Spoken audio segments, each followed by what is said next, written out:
you now please help us welcome our speaker for this evening, Grace from the Women of Dignity in East Greenwich, Rhode Island.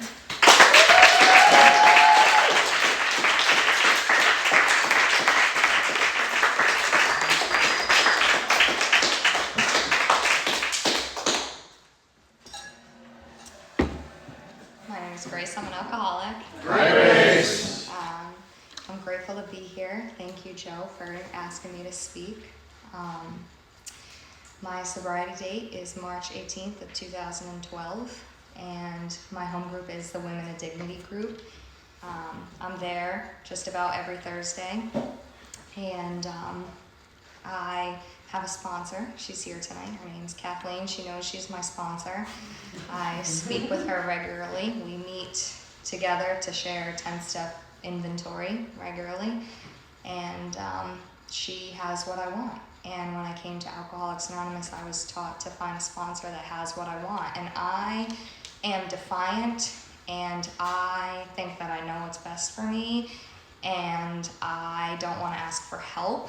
I'm closed-minded and unwilling naturally, and so finding a sponsor, I needed to find somebody who had what I wanted, because I wasn't just going to listen to anybody.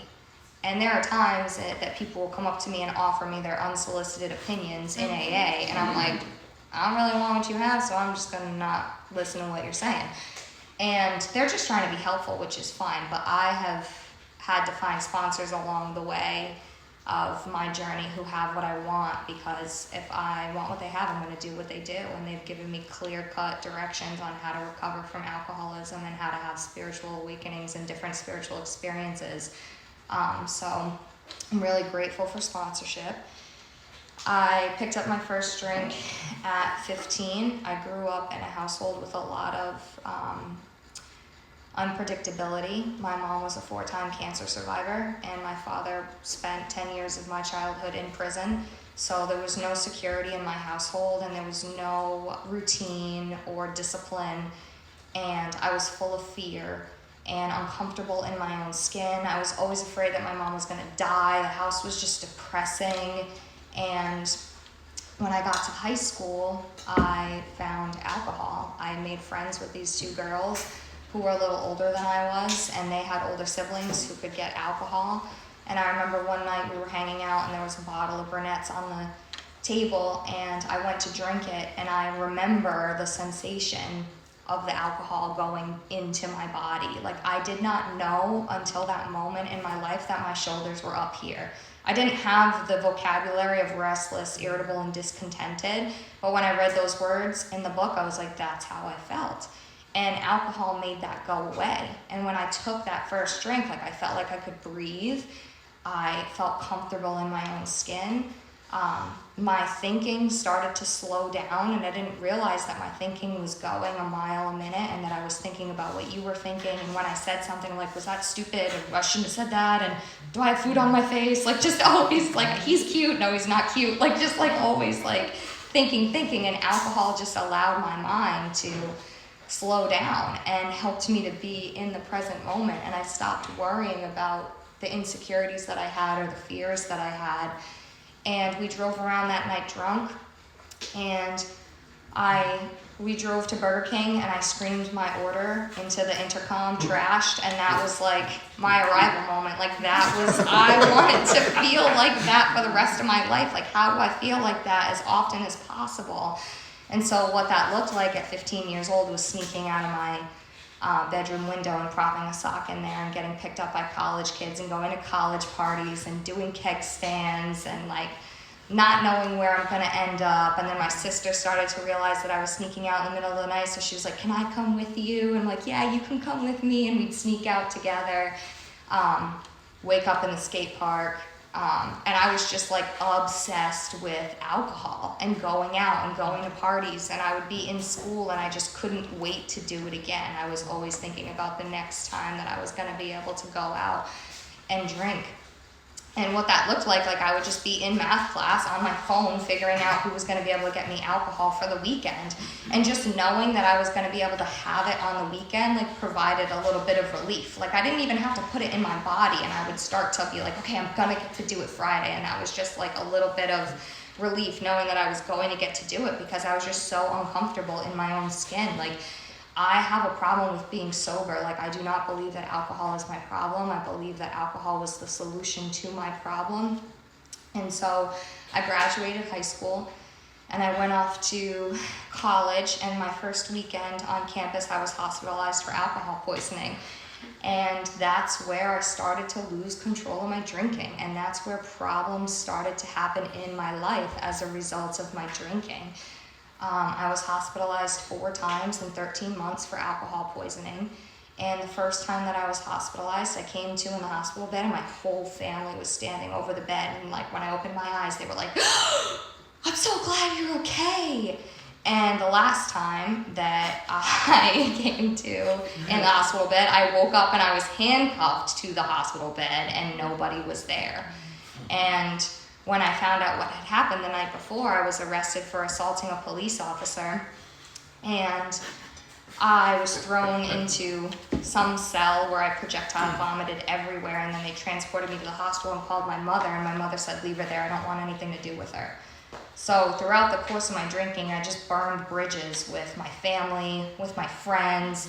I had really good friends in college, and they sat me down one night on the hill, and they're like, "We're uncomfortable with your drinking, and it makes us uncomfortable when we go out, and then you make new friends that aren't really safe friends, and then you go home with them, and it just makes us really uncomfortable." I'm like, "Then that's your problem. We don't have to hang out anymore." Like, that's how I handled the situation. I'm like, "Screw you, I'll go make new friends," you know? My family, I didn't know until I came to Alcoholics Anonymous that I stole my mother's emotional security, because she would come downstairs in the middle of the night and realize that I wasn't home as like a 16, 17-year-old kid, and she would start calling me, and I'd be in the back seat of somebody's car and I'd be like, "Guys, look, my mom's called me 53 times, and laugh about it. Like, I thought it was funny, you know? I just had like this mentality of like, well, whatever, that's your problem. Like, I'm gonna keep doing what I'm gonna do. I had a roommate my freshman year in college who tried to get in the way of my drinking one night. It was blizzarding, and I wanted to go out sledding on a lunch tray in my bathing suit, trashed, and she's like, "Grace, I really don't think that's a good idea." And so I punched her in the face and I bit her. Like, it's just how I behaved. Like, I didn't have coping skills when I came to Alcoholics Anonymous. Like, I was a violent person. And the next morning, when I had woken up, she was like, "Do you know what you did last night?" And I said, "No," because this is how I was living at this point. Like, I didn't want to know what I did the night before. I would wake up in the morning, and the first thing I would do is take my cell phone and just delete everything in it, because I didn't want to know who I texted. I didn't want to know what I said. I didn't want to know what pictures were sent to me, because I lived under this like disillusionment that if I didn't know, it didn't happen. And these bills started to come in the mail from my hospitalizations. I just started throwing them out. So then when I get sober, everything's gone to a collection agency at this point. I'm like, damn, I owe a lot of money for these ambulance rides, you know? But at the time, I was just throwing them out, and that was my mentality. Like, I'm just going to ignore this, and it's going to go away. And so she had asked me, like, "Do you know what you did the night before?" And she pulled her shirt down, and she had a gigantic bite mark, like blood, black and blue, teeth prints imprinted. Like, I could see like my little teeth and my big teeth. Like, it was like, it was horrifying. I was horrified, and the whole dorm knew, everybody knew. And shortly after that happened, I was escorted off campus because that's not appropriate behavior. And she wasn't happy, her parents weren't happy, and I had illegal substances in the room, and I was already on probation, so the college said, enough. So at this point, my aunt and uncle thought it would be a good idea for me to go to Alcoholics Anonymous, because they thought that I had a problem with booze, and I thought that I had a problem with getting caught. I did not think I was an alcoholic. The third time that I was hospitalized, I woke up and my aunt was in the hospital, and she was like, "Honey, you're an alcoholic." And I was like, "Auntie, I have a problem with getting caught." Like, she retells this story to me, and I'm like, I believed it. I really didn't think. I was 20 years old when I got sober. I have never had a legal drink. Like, I didn't know what made an alcoholic an alcoholic. I learned in AA that there are 3 things that make me an alcoholic. And the first is that I'm unable to control the amount of alcohol that I drink once I start to drink. Once I take that first drink, alcohol makes all the choices for me after that. And I have no idea where I'm going to end up.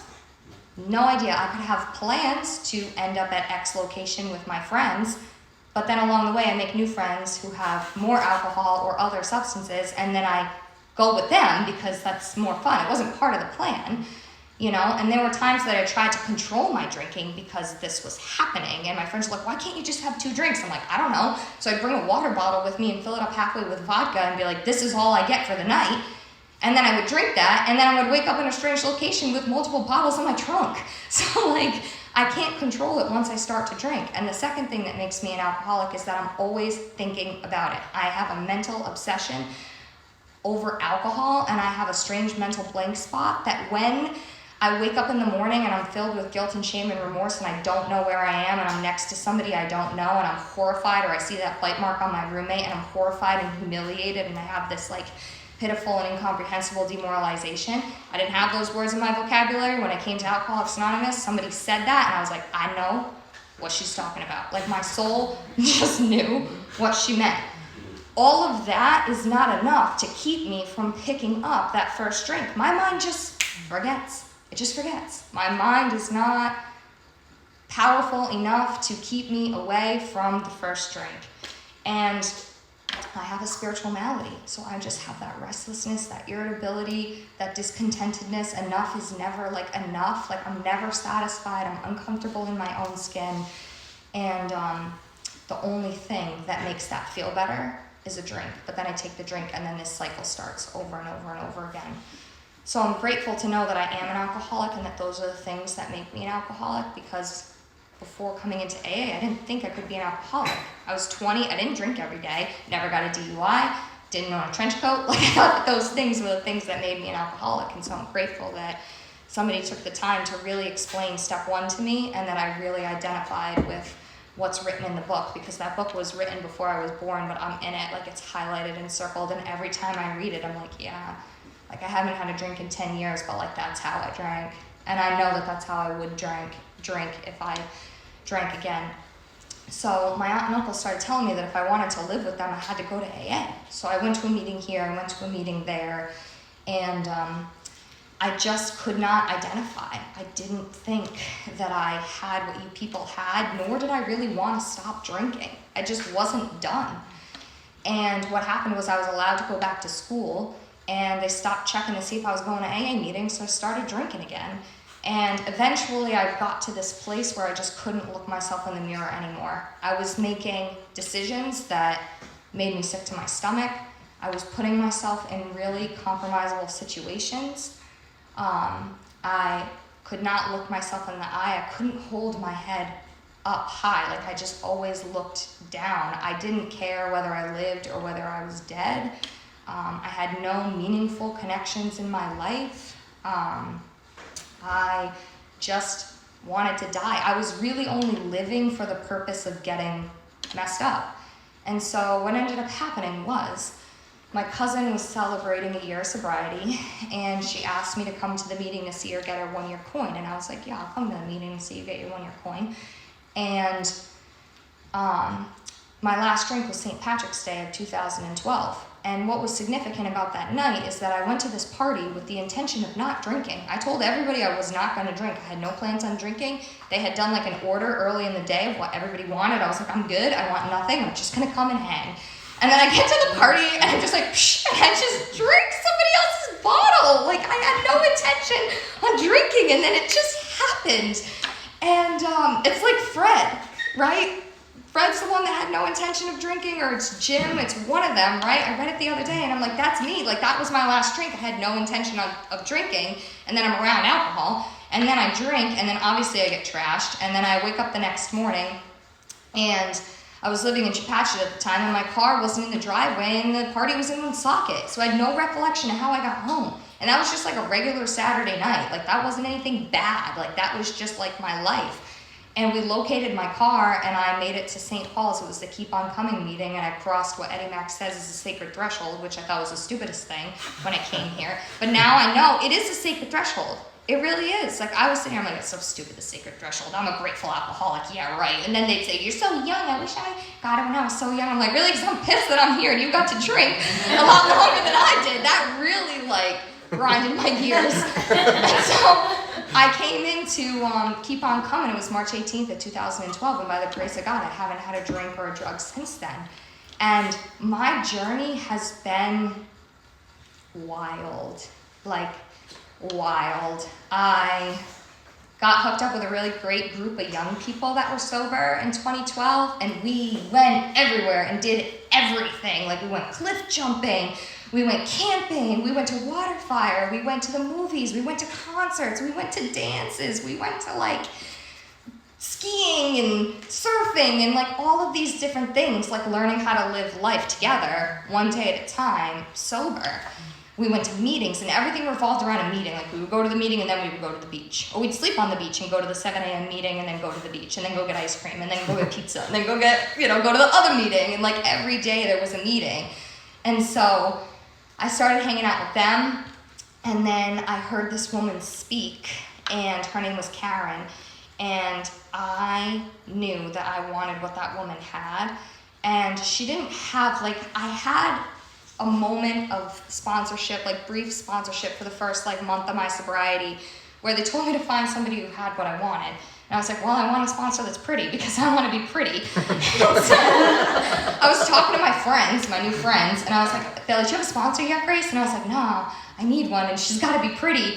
My friend Rebecca was like, well, Kristen's my sponsor, and she's really pretty, but you can't have her because she's mine. But her sponsor, Emily, she's really pretty. So I was like, all right, give me her number. So they gave me her number, and I called this woman, Emily, up, and she didn't answer. It went to voicemail, and I was like, Emily, my name is Grace. I'm like 3 days sober, and I need a sponsor, and I hear you're really pretty, so call me back. True story, she's in the room. And so Emily and I met before a 1, 2, 3 step meeting and started talking, and I remember I was like, I need to go through the steps this summer because I need to be done with this so I can go back to school and move on with my life. And she was like, okay. And we read a couple of chapters in the book, and then Emily passed me on to her sponsor, Karen, and it wasn't a surprise that I was attracted to Karen because Emily did have what I wanted on the inside, and just like her sponsor, Karen, had what I wanted on the inside as well. And Karen looked nothing like me. She was old enough to be my mom. She had been married multiple times, multiple kids, not the same career path, nothing alike on the outside, right? But when I heard her speak for the first time, we were on a camping trip, and she spoke at the Bill Wilson house about amends that she had made with her daughter, and how her daughter wouldn't talk to her for the longest time because of the damage that she had caused, and how she was a raging person and had like a lot of anger and took it out on her daughter, and how she's been able to repair that relationship. I'm like, that's what I want. That's what I want. And the way she talked about God, and she used the term her creator, like it was an intimate person that she knew and that knew her in the most like intimate way. And that's what I wanted. I was drawn to. I didn't know that I was drawn to the God in her at that time. I didn't know that that's what it was. I just knew that she had something that I wanted. And so we would meet every Wednesday from 4 to 6, and she started taking me through the book. I saw myself in the first step. I identified with everything in the doctor's opinion and more about alcoholism, and there is a solution. And then we started to read We Agnostics, and I realized that I had so many old ideas about God. And she would sit there, your ideas need to be smashed, smashed, smashed. And she would do that. She would, your old ideas need to be smashed. And I'm like, okay, lady, calm down. But now I understand, like my old way of thinking, I have to throw it out the window. It doesn't work. And I love the way that Bill relates the realm of the material to the realm of the spiritual. Because it's so true. My iPhone stops working. I'm going to throw it out. I'm going to go to Apple and I'm going to buy a new one. Right? But I'm like, let me just try this relationship one more time. Let me just try to do it on my own unaided will one more time. Let me just try to like self-will through this thing, or like think my way through this thing, or fix this thing on my own. And it's like I had to become open to the idea that God could and would solve my problems for me if I asked him. And that became my experience. Like, it's not just a line. Like, when I was 2 months sober, I went to Dublin, Ireland, and I had planned this trip before I got sober. And so now I'm sober and I'm going on this trip.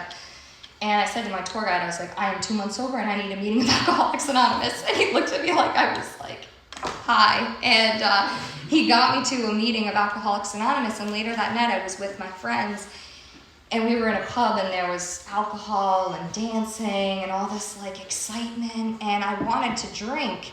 And so I went into the bathroom and I did what you people said that you did when you wanted to drink, which was that you got on your knees and you asked a power greater than yourself to keep you away from a drink.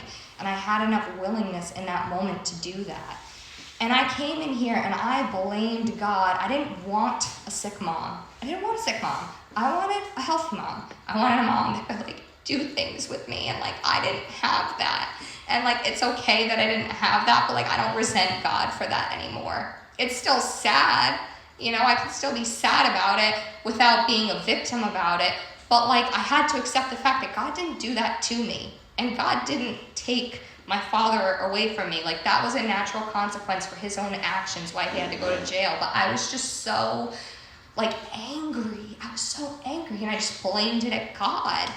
And in that moment I had enough like willingness to like, it really is a miracle when I think about it, because it's like I could have just not asked God for help and like hung on to all of that, or I could have just been like, or my alcoholic mind could have just been like, it's only 2 months, you only have 2 months, you can just drink and then start over when you get back, it's only 2 months, you know. And like none of that happened. I just went into the bathroom and I got on my knees and I asked a power that I thought hated me, coupled with like all of this shame and guilt from the decisions that I made when I was drinking and like growing up, you know, with certain religious ideas. But I had enough willingness in that moment to ask God for help, and like God took away the obsession to drink and I did not drink. And so it's like God could and would if he were sought. Like if you are new, like this program, it works. It just does, and it is a program of action, right? I would like to think that if I did not go and ask God for help, I probably would have drank, right? And along the way, like taking the action and doing the next right thing, like this program is a program of action. And Karen had me write in my book, like God will give you a rowboat, but he's not going to do the rowing for you. And it's so true. Like God has given me a rowboat, but like I have to row that boat. You know, I have to write the inventory. It don't write itself. I wish it did, but it just doesn't. And I have to be willing to go and like make the appointments to meet with people for my amends and have people come over to do step work. Like it is a program of action. And so when I came back from Ireland, I was like, hey, Karen, you want to hear about this crazy experience? And I told her, and she wasn't even like phased. She was like, of course, honey. And I was like, are you kidding me? This is like a spiritual experience, you know? And I had experiences like that in my early sobriety. Another one that like was like a huge God shot for me was I was about 6 months sober. And I was on vacation with my family, which if you've ever been 6 months sober on vacation with your family, it is triggering, okay? And I had no tools. I'm just a baby in AA. I know nothing about acceptance and love and tolerance, you know what I mean? Like, I am just like, you people, this is why I drank. And so I really wanted a meeting, and I was in New Hampshire, and this was like, I had a paper book in Rhode Island that showed me where all the meetings were. There were no meeting guide apps or no online access to meetings. Like, it was like I had a paper book in my car. And I was sitting on the pier full of like self-pity and just like, I hate my family. Like, I wish I had a different mom, and like my sisters suck, and everybody's ganging on me because I'm sober. They're picking up on me, like just like crazy. And who comes walking down the pier but my high school English teacher, who I haven't seen in like 3 years. And he sits down and I'm like, Bill, hi. And he's like, hey, how's it going, Grace? And I just like vomited on him. I'm 6 months sober. I hate my family. I want to die. Like, I don't know if I'm going to make it through the night. And he pulled out his 30-year medallion. He was 30 years sober in Alcoholics Anonymous. And we had a meeting that night on the pier, and then we went and we got 6 scoop sundaes, and like, like, you know, and that was like God. That was God. And I had these experiences happen where I'm like, God's on my side, because the thing about the third step that I feel like I missed for so long is that it says that we turn our will and our life over to the care of God as we understood him. And I feel like I never really saw that the word care was in there until recently. Like, God cares about me.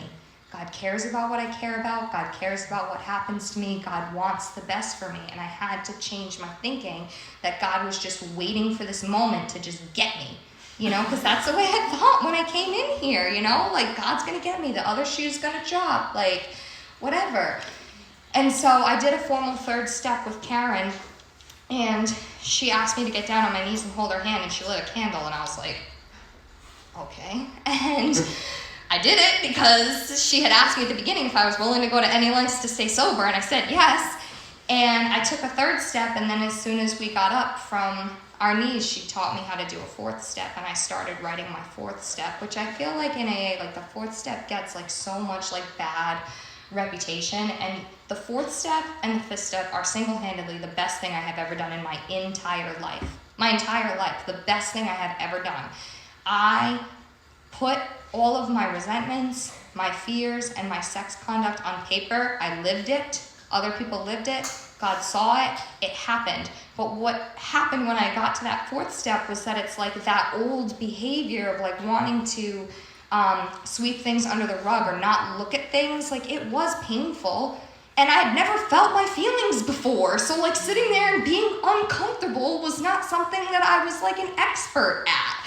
So I had to learn how to feel my feelings and be uncomfortable and just sit with them and know that this too shall pass, and go to a meeting and like go for a walk, or like do some coloring, or write a gratitude list, or like all these like little things that I've learned along the way, because I can take like this like uncomfortable feeling and just be like, well, I should just end it all. Like, that's where my mind will go, really, you know, because I'm like a little uncomfortable because I didn't get my way about something, right? Is the reality of it. And so I wrote my fourth step. It took a lot of time. I've done multiple fourth steps throughout the years. My second one took a long time to write.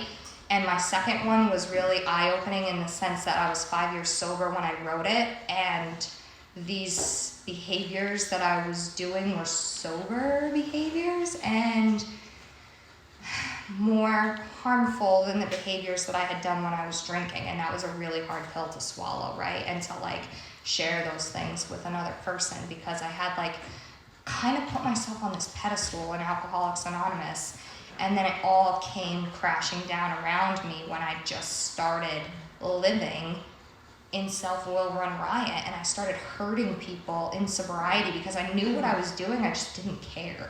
I didn't care, and that was such a dangerous place to be in. And so writing fourth steps throughout the years like have taught me like to look at my truth, and it's taught me to become disciplined. Like, the discipline of writing a fourth step and sitting down and doing it is like, that principle of discipline has like served me so well in many areas of my life. But it started with a fourth step because I don't want to do it. I want to mow the grass before I sit down and do a fourth step. I want to wash the dishes, or learn how to cook, or learn how to sew, or like learn how to do all these things that I have zero interest in doing. Like, literally anything is more important than finding the truth. Anything. And so I didn't want to do it, but I did it. And then when I shared my fifth step, right? So sharing my fifth step, my first one, both have been really monumental, but my first fifth step, I remember that there was one thing on there that I was not going to share with another person. It was just this one thing that really ate me alive. And I just felt so dirty and just unlovable. And I remember it came to be this thing during the fifth step experience, and I was like, okay, Karen, here's the thing. Here it is. And I grabbed like a couch pillow, and I was like holding the couch pillow over my face. Like, I just couldn't even look at her, you know what I mean? So I'm like peeking over the couch pillow. She's like, Grace, what is it? Just say it. And I told her, and she was like, me too, I did the same thing. And I was like, what? Like, I thought my whole life that I was the worst person who ever lived because I did this. And then I find out that another person did this, and it's like, I just felt a part of the human race for the first time in my life. Like, the fifth step is the greatest gift I've ever given myself. And the fifth step promises are my favorite promises in the whole book, because I feel like the 5-step promises, that's everything I have ever wanted in my entire life. Like, I have just always wanted to be able to look people in the eye, to be alone at perfect peace and ease, to have my fears fall from me. I don't want to feel fearful. I don't want to be fearful. I just want to feel the nearness of my Creator. I want to be at one with you and with the universe. That's it. Not a lot to ask. But the amount of work that I had to do to get that, but it is the best thing I've ever done. It's the best thing I've ever done. And then when I wrote my second one, like I said, I was like in a really bad place in sobriety. And what had happened was I was really filled with fear and resentment, and was making really poor choices for myself and just really stepping outside of like the integrity that I want to live by. And I went on this big book retreat, and Karen couldn't go because she had a commitment with her daughter. So she was like, I want you to go. She was like, and I want you to room with Tracy and Shauna. And Tracy and Shauna were members of my home group at the time, but they sat on the left side. And I sat on the right side. And Tuesday Night Avenant was a very big meeting. And there was the left side of the room, and there was the right side of the room. And everybody had their seat, and you sat in your seat. And I was like, I don't know them. They sit on the left side, and they're like members of the group, right? So I was like, I'll go. And I go, and I room with these women, and I walk in the cabin, and there's a couple other women in there, and I'm just like, my mom's such a bleep and bleep and bleep. And I go off about how my mom's such a bleep and bleep and bleep, and this woman rolls over like she's going to say something. And then she stops herself, and she rolls back over, and she's got a comforter in her book. And I'm like, do you have something to say? Because I'm a confrontational person, right? And she's like, no, none of my business. I'm like, no, you clearly got something to say. I would like to know now. And she's like, no. I'm like, I need to know. And she was like, your parents don't owe you anything. And I walked out of the room. I called Karen. I was like, who the F is like, why would you send me here? I was so angry, right? Because she was pointing out the truth. And so a couple of months later, I'm like, she's right. How do I start thinking like that? Because I don't want to think in the way that my parents owe me something. I'm a 25-year-old adult at this point, right? And I think that my parents owe me something. And I had this mentality when I was drinking, okay? So I thought that because I had such a bad life, everybody owed me something. So I just had this entitlement. And so I just stole from everybody that I came into contact with because they had more than me and they didn't deserve it. I did. So I just stole from people. And I'm carrying this mentality into sobriety. I'm not stealing from people, but I still have this old way of thinking, like they're trying to tell me in We Agnostics. It's not working. I'm on a big book retreat and I'm resentful. And not only that, I'm stealing their serenity, but I don't care because it's about me. So I show up at this woman's house with a carton of ice cream and I'm like, can you help me? And she was like, yeah, I will help you, but if you blow me off one time, we're done. And I was like, yes, ma'am, I got it. And so she would meet with me and she took me through the step work again. And I really feel like my first sponsor saved my life, and she taught me how to love myself she loved me until I could love myself. And my second sponsor, she changed the trajectory of my life. I would have drank if I continued on the path. And what is scarier about that is that I would have felt entitled to it. I would have felt justified in it. And so she helped me to change, because I did my first 5th step, and then, I do step 6 and 7, say the prayer, and then, I see my character defects, but I really see my character defects at 5 years sober, and how my life has kind of started to go downwards, because I'm not actively working steps 10, 11, and 12. And so I had to go through this process again and change, because there were ways that I was thinking and living in sobriety that just weren't working for me. And I can give a couple of examples of that. I wasn't hearing what people were saying. Somebody would be very honest and upfront with me about how they felt for me, and I would just be like, he loves me.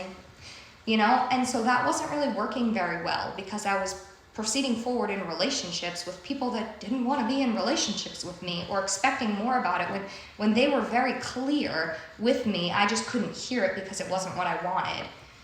I was also like getting into a lot of trouble at work because I was taking off to go to all these YPOC conferences and taking a lot of Mondays and Fridays, and my boss was not happy about that. So I had to change my work habits and learn how to show up because I felt entitled to it. I'm like, I have 15 sick days and I can use those 15 sick days if I'm sick or not on how I want to use them. They're mine.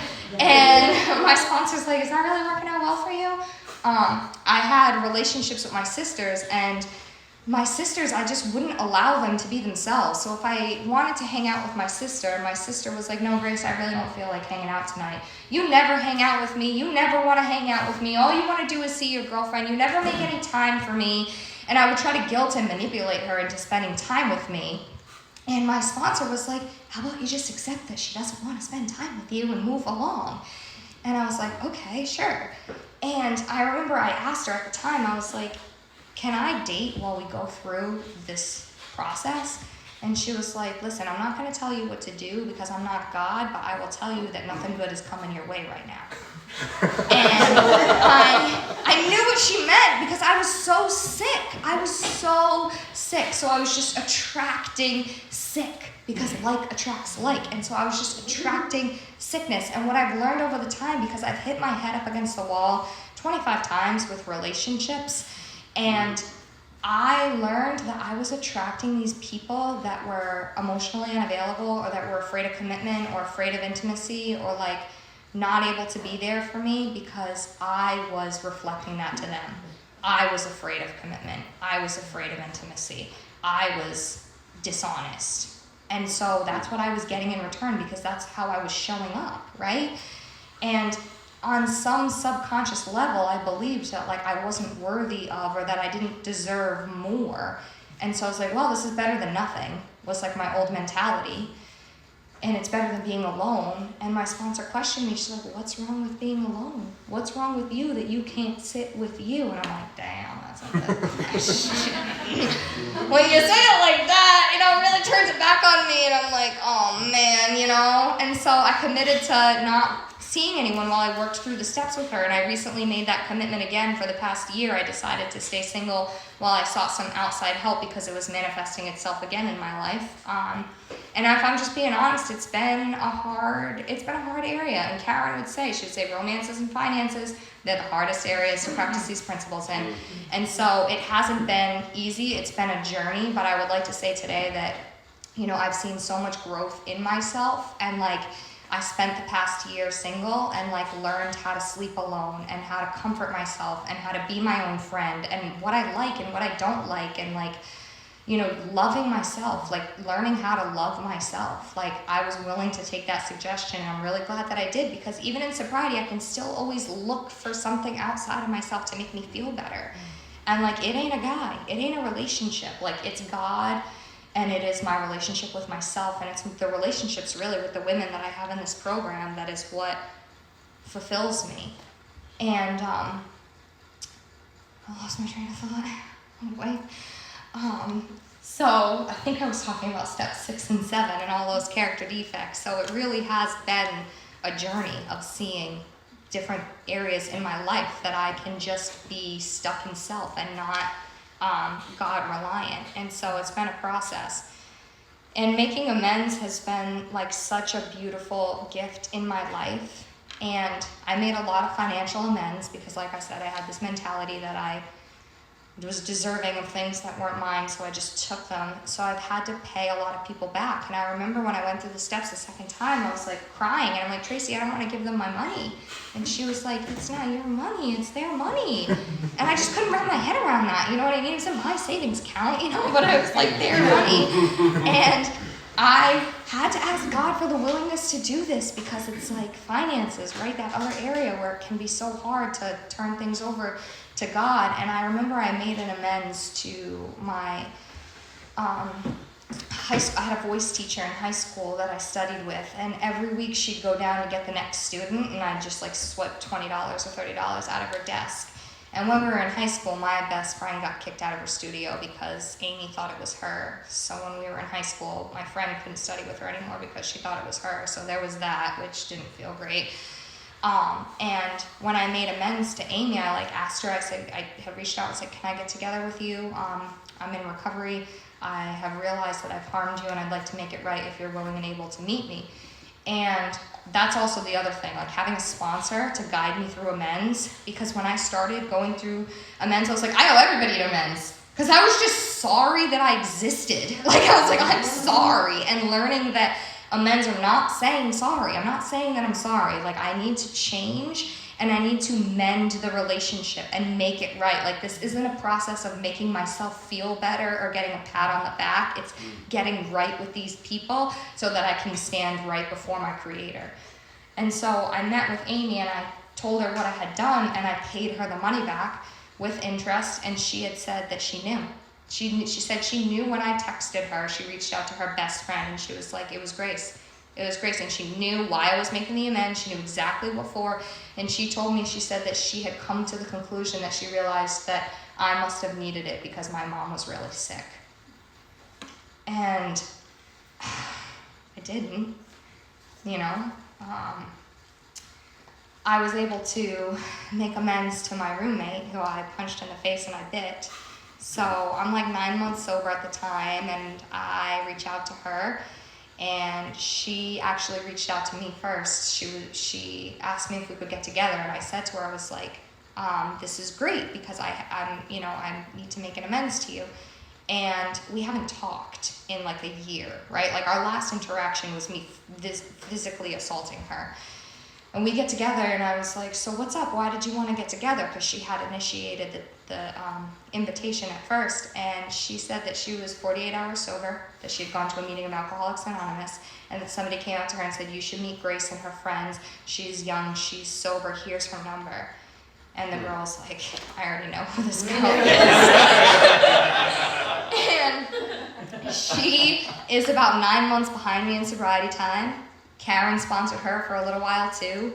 I was able to make amends to her because the way that I treated her, it wasn't right. There were other things that I did to her. I physically abused her, but I also verbally abused her. And the things that I said to her in front of people, I would never speak to anybody like that. Like, I degraded her and her physical appearance at dinner tables in front of 20 people. Like, I was just evil.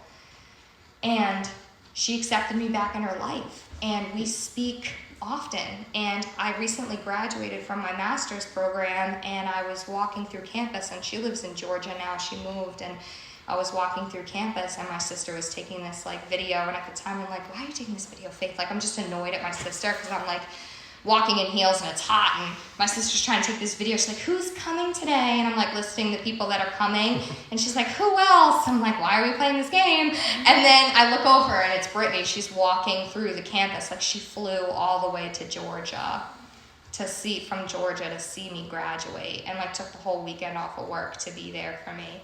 And after I graduated, we went over to her parents' house, and like I was welcomed at their kitchen table, and we sat there for like an hour, and they were asking me about my life and what's new with me. Like, when I assaulted her, her parents were like, get her out of there, you're never speaking to her again. Like, they hated me, and rightfully so, you know. And like, God has brought this person back into my life. Like, it's incredible. And you know, I've been able to make amends with my sisters, and by honoring them and allowing them to make their own choices and not manipulating them or trying to control them. And I was able to make amends to my mom because, like I said, I stole her emotional security, and there were other things that happened with my mom. I took a baseball bat to my mom one night. Like I said, I was just a really angry kid, and my mom told me no, and you didn't tell me no. And so I attacked her with a baseball bat and was taken out of the house, and my mom had filed for a wayward child at that point when I was like 16. And I stole from my mom, who wasn't working, and so I just tormented her, right? And I was able to make amends to her. We had an appointment, and I remember she just laid into me. She kept going, and I remember my sponsor was like, just listen, don't say anything back, don't make excuses, don't explain anything. And I was sitting there, I was like gripping my mug because I was like, I want to smack her over the head with this mug. But like, I had to give my mom that moment of like freeing herself from all the things that I had done to her, and she never brought anything up again. Never. And when I was about 5 years sober, my mom went into heart failure, and she spent the last year of her life up in Boston at a hospital, and I went up to see her every Sunday. And at the time, I mean, I was working full time, and like a whole day is a lot. I've learned that the older that I get, right? Like it's a lot. Like time is really precious. And she wanted the Providence Journal and a Twins pizza. And I was living in Chepachet, so it was like going to North Providence and then going to Boston and stressing about finding parking because there's never any parking in Boston. And then going in and spending time with my mom, right? And I was able to do that, right? I would call my sponsor every week. I'm like, I don't want to go. I don't want to go. I got to do laundry. I got to write this 4th step. I got to like do all this stuff. I got to go to the market. And she was like, go and show up for your mom and be there. Don't talk about you. Ask your mother. Get to know your mother as a woman, not as your mother. And so I spent the time getting to know my mom. I'm like, what was your childhood like? How'd you meet dad? Like, what was your marriage like with dad? Like, just asking and getting to know my mom as a woman instead of my mom. And it like helped me to slip into this place of like loving her rather than judging her. And I was able to be there when she took her last breath, which was a really sad moment, but also like a very spiritual experience, like being fully present for that and not drinking or not having to have my whole family worry about where I was. Like my aunt was like, imagine if you were drinking, Grace, you'd probably be downstairs in the locked ward. I'm like, yep, auntie, I know. You know, somebody's always got to say something. It's like when we get together, my college roommates are like, remember that time you did this? I'm like, yep, I remember. And you know, I was able to be there for my mom and like get right with her. So like anybody who's like balking in this process, like I don't have to like carry around like guilt and shame of like not having an opportunity to forgive my mom and like tell my mom that like I know she did the best she could and like making amends and being there for my mom. Like I don't have that on my conscience. Like I was able to do that. And when I got sober, they said that if you want self-esteem, you have to do esteemable acts. And that was an esteemable act, being able to be there for my mom and show up for her. And there are other amends that I've made along the way, which have been like really powerful, where people have just like laid into me and helped me to see a little bit more truth than I was able to see in my own writing about my behavior. And like I've carried those ones close because not every single amends has resulted in like a restored friendship. Like there have been, like my best friend in high school is like, Grace, I cannot be friends with you because you have these expectations of people, which you don't communicate, and then you don't show up when we have plans. And I'm like, wow, like I found like maybe like 500 times in my turnarounds, like I have expectations, but like I have expectations, you know, hearing that from my best friend that was like, you have these expectations that nobody can meet and they're really demands. And she like went off and I was like, damn, you know, like nobody is like, I'm not fooling anybody. And, I hold that one close to me because it's like if I start blowing off my friends, I'm gonna lose them. If I start having expectations on people, they're gonna get upset and I'm gonna lose them. So it's like I can't behave like that. I don't want to behave like that. And I try to work steps 10, 11, and 12 on a daily basis.